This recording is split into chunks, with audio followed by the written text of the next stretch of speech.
Morning, everyone. Donald Trump announced on Twitter, he said something very big has just happened. And of course, that big thing was that al-Baghdadi had been found and killed. He's the leader of ISIS. And Justin Trudeau weighs in on this, and he says the death of al-Baghdadi is a major step in the fight against Daesh.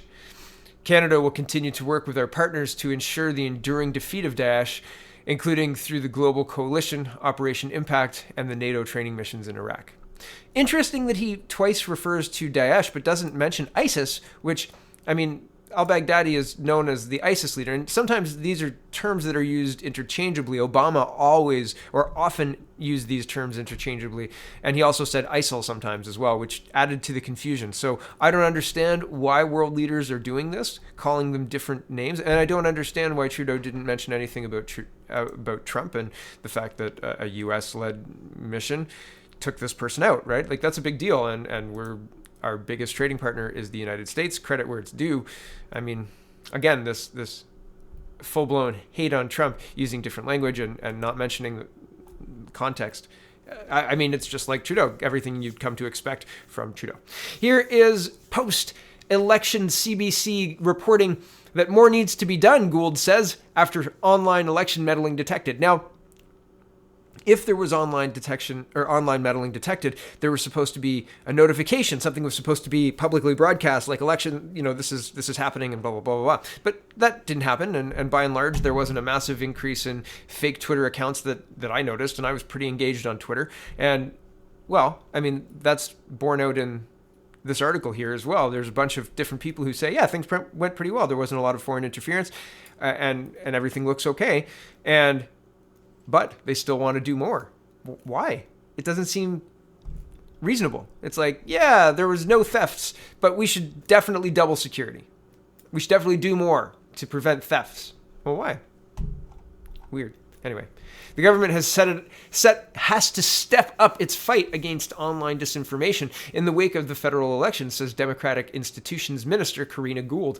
Going forward, there is still a sense that more needs to be done to address the spread of disinformation on social media platforms, Gould said in a statement to CBC News. I'm going to pause here. Facebook has been a barren landscape for anybody right of center, like even a little bit right of center. Like, hey, isn't fiscal responsibility a good idea? You get demonized, demonetized, and kicked off the platform, and a firm, don't come back, right? Like, this seems straightforward, but it's not that straightforward. And what they're proposing is even more draconian. So I can't get behind this. Like, I really can't. It seems just like an awful idea. Okay, back to the article. The amount of misinformation and disinformation that circulated during the election will factor into the government's deliberations about what worked and what needs to be improved before the next election, she added. I'm going to pause again. I wonder if they read any of the same news articles that I was reading, like the rise of the white supremacy stuff and the complete ignoring of a lot of the other concerning situations that are happening, like the gun crime in Toronto, the daily gun crime in Toronto, and the fact that a lot of those guns are coming across the unblocked, open southern border, right? Like 75% plus are coming across that border. There's an entire cottage industry of people who land in the United States and take taxis to Roxham Road. Like, that's a problem. Why are these things being either underreported or reported in a way that makes them look positive? That's the kind of disinformation that I want addressed. And, the whole Facebook and Twitter thing, I've said many times before, those two companies individually have more power than Russia or any foreign entity could possibly have. Multiple People's Party candidates had their Twitter accounts locked and unable to get back access. I had a full 7-day ban, which they rescinded after 3 days because I was the victim of a mass flagging campaign that was erroneous. It was incorrect. It was fake. So I was the victim and I got a 7-day ban. And when I pushed, and I had to push, only then did I get access to my account. That's much more political interference than Russia could possibly hope to achieve. To achieve any kind of political movement. I've been working for a year, more than a year, to put together a show that talks about Canadian politics in a legitimate kind of way, in a way that you would watch, because maybe you'd hear about something that you hadn't heard of before, and the commentary is at least on topic and, applicable, right? Like, I've been working for a while to have legitimacy, and you would have to do that in order to influence anything. And I mean, look at the influence that I had, right? I mean, which is to say, not much, right? Welcome back, Mr. Prime Minister, right? So having a Russian or foreign interference have more impact than, say, Twitter just turning off 5 or 6 PPC candidates. You think that has something to do with it? For saying that, oh yeah, you're hateful. Okay, maybe we could police ourselves. Maybe the leader of the party could police that, and not a private company who's in the pocket of the government, also known as Miss Gould, right? It's so maddening, because it seems like the facade of legitimacy, but underneath, all of these little tweaks and buttons get pushed, and you can't talk about that, and you'll get banned. You can't talk about that, but that's part of our political discord, right? So who's got more power, Russia or Twitter? Facebook. Twitter and Facebook, in my opinion, but regardless. And CBC and all of the other news organizations, again, with their selective editorialization, their constant beating of the drum of racism in the People's Party, which was fake, which was not based in reality, which was fake, planted by Warren Kinsella, paid for by presumably the Conservative Party of Canada, and we'll get to that. Weird, right? Democracy in Canada. Yay. Back to the article. Quote, we will review, reflect, and assess those measures in the coming months. At this stage, it is too early to speak publicly about what those could be. Gould's comments come as officials tell CBC News that the federal government did detect attempted misinformation or disinformation during the election campaign, just not at a high enough level to compromise the election, and for a panel of top bureaucrats to alert the public. I scroll down again just a little bit. Misinformation is information that is false, while disinformation consists of circulating false information with an intent to deceive or disrupt. Shank's comments marks the first confirmation by the government that it did indeed see attempts to meddle in Canada's election. I scroll down a little bit further.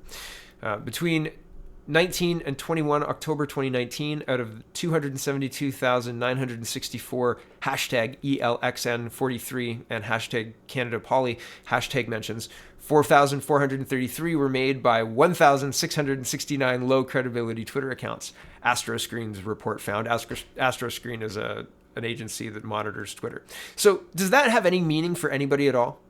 Right? What impact is it? That's like the constantly moving goalposts of CO2 emissions per capita and per country, et cetera, et cetera. They overload you with so much information that it just means nothing, right? It means that, okay, so 1,600 Twitter accounts were low credibility. Why? Because maybe they just signed up, or maybe they were created in click farms in China. Who knows? But what's the actual meaning of this, right? Like, it's hard to assess. And the idea is, 1,600 accounts were low credibility according to this thing, and therefore there was meddling. Okay, but how and to what extent? Did they have 4 followers? Did 3 people see the tweets, or did thousands? Did hundreds of thousands? Right? Like, it's just really so low information, and it's so frustrating because people who read it think that they're informed, and they're not. And it's frustrating. So anyway, back to this. Much of the questionable activity AutoScreen saw centered on information published on the website of the Buffalo Chronicle, a U.S.-based website that published several stories during the election campaign regarding Prime Minister Justin Trudeau that have been debunked. I haven't seen that debunking. Have you seen that debunking? Can you please, anybody, put a link to the debunking in the comments or below? Or at the website as well. I am just floored that I don't think they actually need to debunk anything anymore. They can just say it was debunked. And then when you asked to point out the debunking, then they just pull out the racist card. You racist? How dare you ask for proof, you racist? What do you need proof for? Everybody knows that it was debunked, right? What do you need proof for? No proof. Back to the article. While stories were debunked, 3 articles between October 7th and 19 alleging sex scandals involving Prime Minister Justin Trudeau attracted an average of 2,900 shares per article, most of it from real Twitter users, AstroScreen researchers Will Roberts and Iced. Oh my goodness, I don't know how to say that name. Found. Facebook also played a significant role in spreading the stories. The 3 articles got more than 100,000 interactions on Facebook and were shared across 181 unique Facebook groups and pages. In analyzing the articles, AstroScreen also discovered 5 Facebook pages created between 2012 and 2017 and managed in Canada that appeared to have been working in coordination to spread anti-liberal posts, memes, and articles. And so I'm going to scroll down just a little bit more.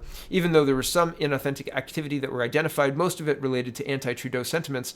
In general, there wasn't that much inauthentic activity, said Denora Borojan, head of operations for AstroScreen. We didn't see a major network of inauthentic accounts trying to interfere with the outcome of the election. So on one side, they've got no inauthentic accounts or not enough. And on the other, they've got this debunked story or group of stories that I have not seen any kind of debunking for. And they're saying, yeah, we've got to do better. And I would say, yeah, you've got to do better. And the reason that you've got to do better is, well, this seek and destroy campaign. I was interested in this. And here's the important part. Warren Kinsella, so this is CBC saying seek and destroy contract against PPC came with strings, Kinsella says, and it says won't reveal who hired him. However, Kinsella has refused to reveal who hired his company, maintaining that it was protected by solicitor-client privilege. What Daisy Group describes itself as, while Daisy Group describes itself as a strategic communications firm, Kinsella is also a lawyer and member of the Law Society of Ontario. So presumably you can hire Daisy Group, because yesterday I was wondering on Twitter, who could do that? Can you hire somebody to smear them? So if I didn't like my neighbor or his business, could I hire the Daisy Group to smear his business as whatever, Islamophobic or racist, as, you know, racist is what they decided to smear Bernier as. And it seems like they have standards. They said that they work in truth, but if you can prove to them that the person that you're targeting is, let's say, Islamophobic or racist, right? If you can say, look, he's racist, here's some proof, they'll definitely do it. And they confirmed that they would definitely make sure that it wouldn't come back to me. It would come back to somebody else, right? Because I was really wondering. I was like, man, I wonder how this is possible. And I'm wondering how much it would cost as well. I haven't got to that part in the negotiation yet. I'm wondering, though, how much does this cost? How much does it cost to libel somebody to the extent where their reputation is damaged in order to get them to, you know, go away or do something, right?